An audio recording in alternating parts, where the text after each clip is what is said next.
Here we are along the southern shores of the Lower Rouge River. And this is an equalization basin. This is an EQ basin. It supports portions of the sewer system and the surface water system. And when there's a lot of water flowing off the streets and roads, it gathers here so it can be slowly sent downriver where it can be treated or dealt with over there. Now sometimes the floods are so high that they come on up, and there's a manhole cover there, and whatever's in there, that could be a sewer line, would come out, and whatever's in the ground would go in, overloading the EQ basin. Over here we have a no-mow area. This is a grow area. This has a collection of wildflowers in it. And right now we're seeing a lot of grass that was introduced a long time ago from Europe and Asia, spread across the continent. American grass can be up to 5 feet tall, so it's big stuff. So this is little stuff. So a lot of work still has to be done in here. Nevertheless, later in spring and early summer and throughout the summer and into autumn, see a lot of wildflowers in here. Very nice place. On the other side of those trees, that is where the river is. There's another trail that's been put in over there. So we have the equalization basin here. And as we look in the no-mow zone, we can't see it from here, but down by the river, there are sewage lines.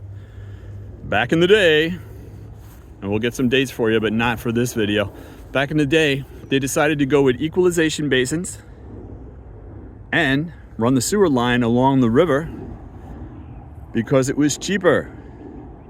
Now it's even further down over there, so when we got even high water, then the sewage and the river mix, and that's a big problem.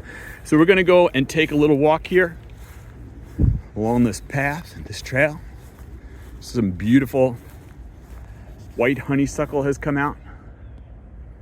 Smells delicious. Summertime in Michigan. Having an Ernest Hemingway moment. So we're gonna head down this trail. And we might not get too far because sometimes it is very wet. To our left here is a new portion of the trail that was put in, and you'll see how wonderfully alive everything is. This was all wood chips last autumn, and now it's filled with some wonderful plants. And you'll see here, this was an older trail as well. And there we see a good story to talk about around here. This is loosestrife. And some folks were intent on getting rid of loosestrife, calling it an invasive plant. And the loosestrife that comes from Europe, you could say that's invasive, like many of the other plants and grasses that we've already seen. The thing about this was, there's an North American version of loosestrife that looks exactly like the European version. So when the folks were heading in there, well, you can imagine what happened. And here we see a lot of down trees, and you can see where the water has flowed through here during high water. Now we're heading up a little further, and the way floods occur sometimes is water gets trapped in a certain area and just starts moving across the land in a sheet. So if you're in a flooding area, you want to get up out of the water, because even a small amount of water up to 6 inches can knock you down. And because depending on the width, it's not the depth of the water that's flowing by, but the width of the flow, that can give you a problem. And right here we see some more loosestrife showing off in the early spring sun. Who eats it? Not quite sure. Gotta learn that one. And here we have quite a collection of it. Scattered along the edge.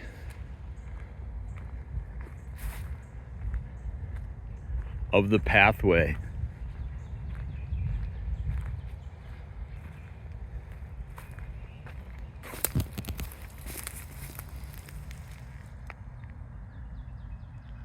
And there we have a nice shot of the loosestrife growing along this trail.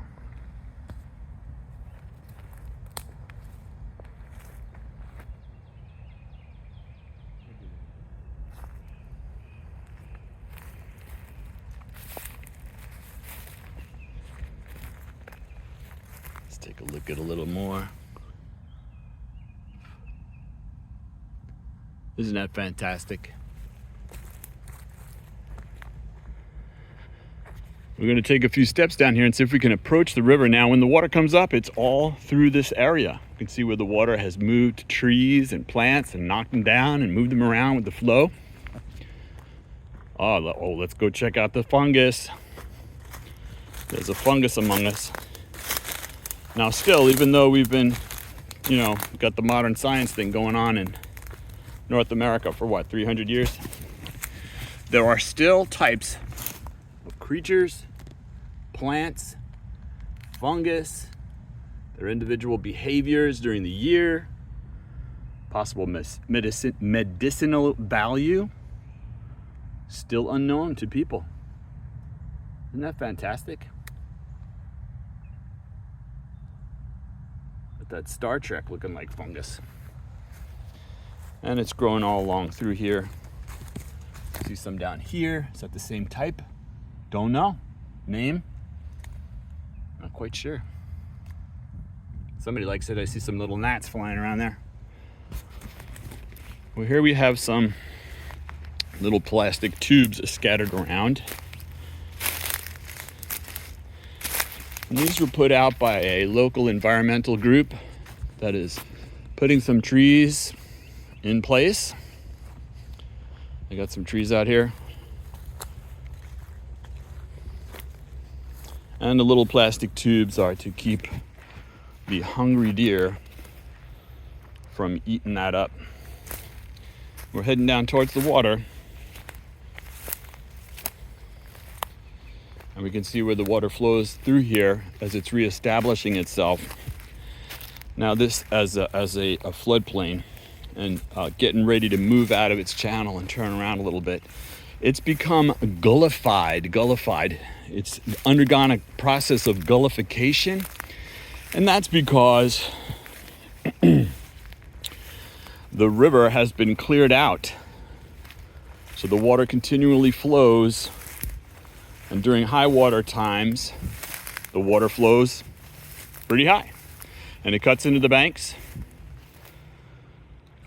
and it cuts into the bed that it's in, and the bed continues to go lower and lower and lower. We're not going to see it today, but there's some cliffs up to our right, which we'll see on another trip, and we'll see some of the abandoned infrastructure that is still around here. Now, what is that? Could be part of an old bridge or railway line, could be a building, could be some part of the sewer system that was left and broken out. All through here we can see you might call it a damage, but the work that the river does when it's flowing down and past and around. So gullification. So if there are trees and branches down in the water, they make a little dam. We can see one forming kind of right here. This part is here, and then we see some things under the surface over there. Now if we had a dam across here, of course the water on this side would be higher, and the water on this side would be lower. And by the process of going through that dam, it can get cleansed a little bit. And right now, you see we've got a very heavy, cloudy look to the water. To the west, there are large containments. The equalization basin that we saw here is pretty big, but there are gigantic ones just to the west of us. So much so that when they release the water from them after rain events, it changes the temperature and quality of the water that's here. The temperature and quality of the water. So if that happens in the wintertime, it can destroy any creatures that are existing here over the winter. And of course, when it happens in the summer and spring, the temperature fluctuations can cause problems with insects breeding and plants breeding, amphibians, and of course good old fish, which we'd like to see come back here. Now this is the Lower Rouge that we're looking at. We're gonna head back up in here, and the land rises a little bit from where we had just walked down from, so we're going up a little bit, but not much. We're gonna make our way through here. We're gonna stay away from these nice little trees, and we don't have smell-o-vision, but I'm smelling some beautiful, beautiful flowers, and I can't see them from here, but maybe we'll come across them while we're walking along. And even here in the woods change all during the seasons, changing different colors, bringing up different types of grasses and plants. And let's take a look at the grasses for a moment. So we have this heavy tufted grass here, which I was told is a native of Asia, and was brought here through England as some sort of a border plant. And then it changes over here. We've got a different type of grass. It's kind of hard to see. This is kind of decorative here, isn't it? It's kind of nice, right? I like it. And then we have this low growing grass here. And out of the three that we just looked at, well, there's a fourth one right over there. Out of the four we just looked at, I would be interested to know if these were native grasses. I don't know. I kind of like them. I know the deer like them, and all the other creatures that eat grass, because we've got plenty of grass around here. Now we're going on a loop that's just been put in by Wayne County, and I'm so happy that they did that. Thank you, Wayne County.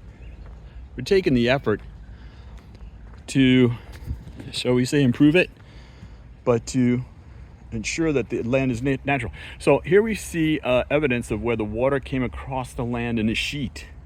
I'm going to step back here a little bit so you can see. So we have the water flowing from our left, from the higher area, down through here. You can see it's still wet there. And then off to our right, where it heads down into a drop-off area. There's some new trees that have been put here. Let's go down here. And here we can see some subsidence. We can see this land down here. Land down there is lower than where we're standing right now. So it's a good 4 feet down to that location. And we're gonna walk down just a little, but not too much because it's slippery here. And let's zoom in on that water at the edge. And you can see how cloudy it is. We're seeing greens. And there's some good oxygenation mixing going on with the water going around the piece of wood. Is that awesome? I like it. And here's an oxbow where the river is coming towards us and turning this way and then going back away. After a while, it will meander like that. And there's a duck. Quack, quack. There we go. Kind of way over there. There he goes behind it.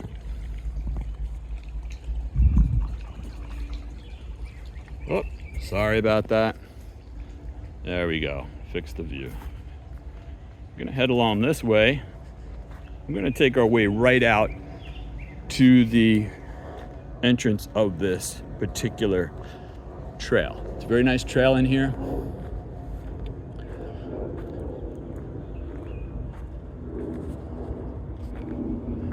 And now we're getting some heavy fumes along the river because the water that comes out of those equalization basins and off the roadways is not highly oxygenated. It stinks sometimes. And here we have another collection of those amazing fungus. Whoa. Coming right up out of the tree. And here we get a nice wide view of the river. The Lower River Rouge. Now when the water's not oxygenated and it comes down here, it can become fetid, it can smell. No, you can't see this guy, but a deer just ran off to my left. There are three types, or at least two types of deer that live here. There is the red deer, and a mule deer, and a third deer. Looks like a mule deer. Never seen it close up, but well, not too close up. It's got sort of like a bandit face on it, so like a, you know, not quite like a raccoon mask, but you can see the outline. And here we have this point right here where the water turns about, and there's an oxbow because it's coming from here in this direction. This is a more properly formed one, or should I say one that's getting ready to traverse this point. Either push the point back or just go, if it can get across the land over there, it'll do that. Looks like somebody's been doing some stuff around here. I don't know what happened with that, but we'll see. So the deer do frequent this area.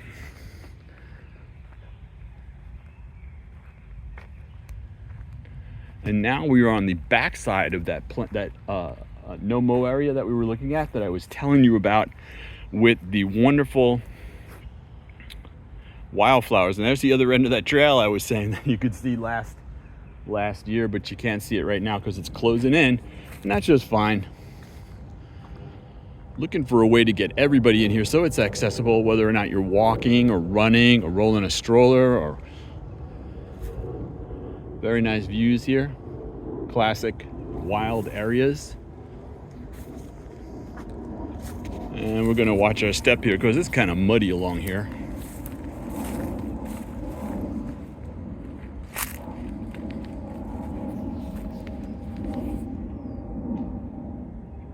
And I can hear them back there, but I sure can't see them. They're way up in there. You know what I can see? I can see the mosquitoes coming to eat me. Yum, yum, yum, yum. So there's a wide variety of insects that lives here, along with a wide variety of plants. And let's take a look at this beautiful yellow wildflower. There we go.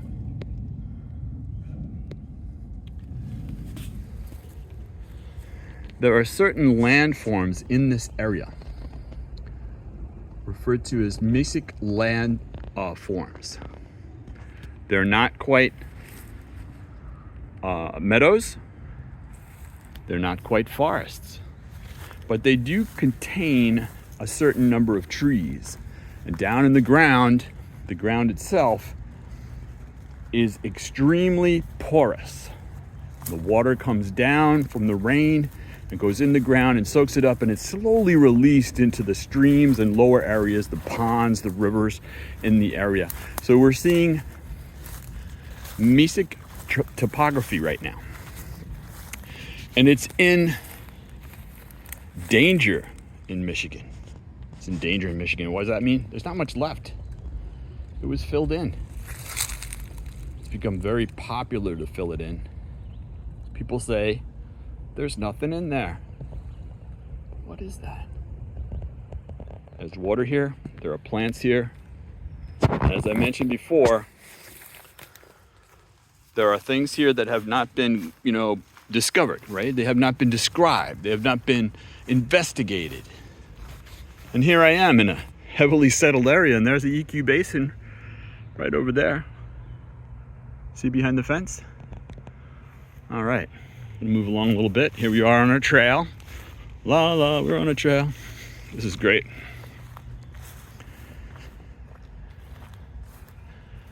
And there we have some deep woods on our right.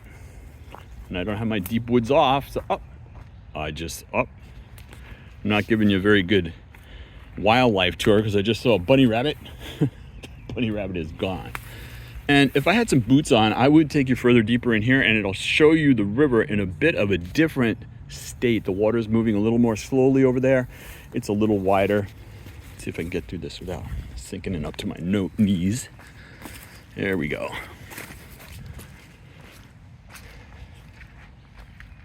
And here we see water puddling, and there are actually some deer tracks right there. The water puddling coming out of the meadow that we are looking at from the other side, and it comes through here. It's going to go across or under this trail, and then we can see how it's washing out in this area as it heads to the river, which is just beyond that green line right there. And we're not going to go over there today because I don't have my boots on. So it's very important to keep areas like this clean. Make sure that we don't lose any trash, send it out. This is what we do. Go out and clean it whenever we can. We'll be doing more of that as the season comes on. Hopefully definitely all across the city we'll be doing that here, but hopefully all around the world as folks come to realize the importance of these places. Now here we see some true wetlands right there. And look at this beautiful pond. There it is. This is a vernal pond, and we've seen some of that on some of our other broadcasts. And a vernal pond comes up in the spring and then goes down when it gets warmer. But this one looks like it's getting ready to stick around. And when the vernal ponds come up, they're collections of water in low-lying areas. That's the water table right here that we're looking at. They attract amphibians and reptiles and birds, small mammals, large mammals. And in the past, folks would have come down here to pick certain types of plants that grew in that particular type of biome. And here we are again. And please note, I'm within 10 minutes of a very heavily populated, industrialized area. So this is all possible all around the world.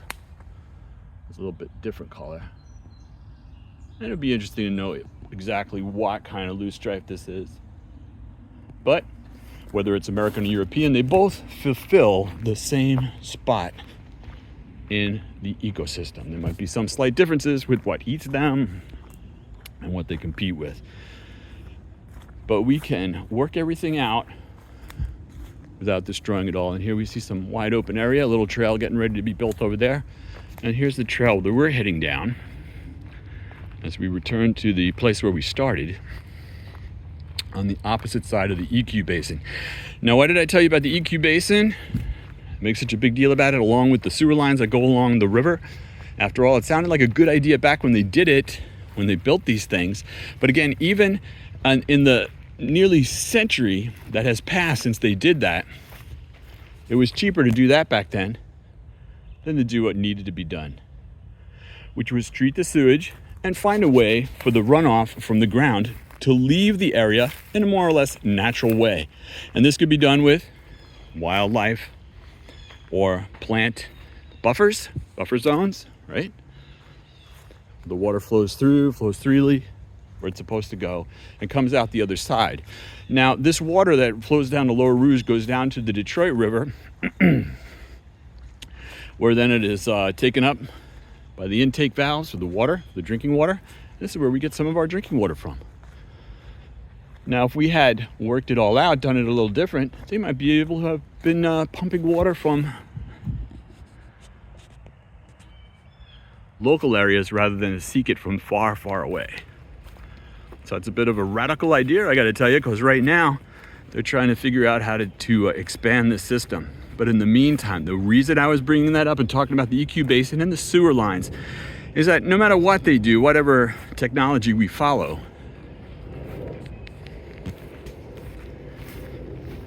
it would be advisable to remove all of the EQ basins, retire them, get rid of them, and to take that sewer line that runs along the river right next to it.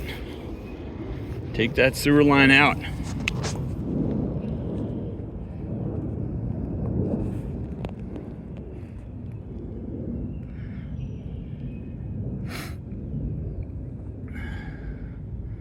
And let the place return to life. So we're nearly at the end of our particular little journey here. Wait, gotta show you this. Look, another vernal pond. Beautiful, stretching out beneath this beautiful cottonwood that reaches so far up into the sky. Look at that guy. On our next episode, we'll be talking about a tree that came bopping along and took a large portion of the environment away from the natural area. Oh, that is just fantastic. We'll talk about that. Had a happy ending. And this is all going to have a happy ending too. And there's the end of our trail up there where the light is getting lighter.